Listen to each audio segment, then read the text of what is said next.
Hey everyone, and welcome to episode 142 of Brew Talk with Mr. Beer. My name is Robert. I'll be your host once again for today's show. As always, we appreciate you guys taking the time to tune in, watch our weekly videos. Hopefully you're enjoying them. Hopefully you're learning something from them.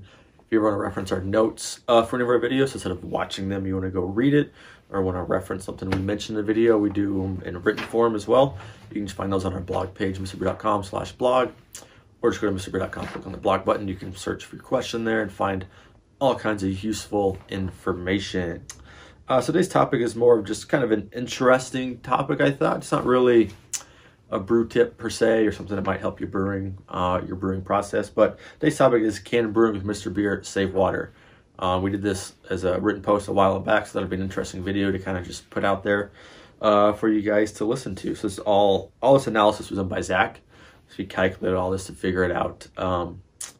You know, if maybe brewing with Mr. Beer is a little better for not wasting so much water, you know?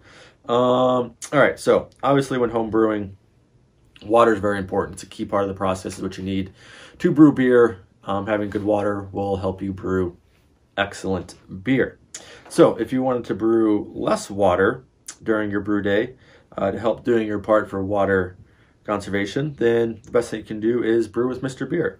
So we looked at the volume of water needed for brewing a batch with the Mr. Beer refill, which is 2.25 gallons.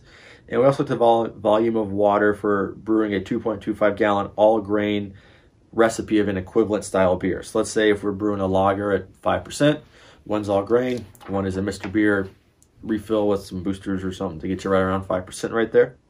So if we're brewing this batch from all grain, you're going to have to do your mash and your boil. So when brewing from all grain, you lose water to evaporation. So you need to use more water at the start of the process than you do at the end of the process because it's longer.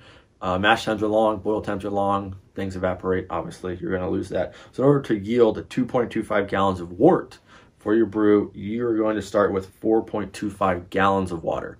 So you're going to almost double that water to get what you need. And not to mention, you're also going to obviously spend a few extra hours brewing all grain.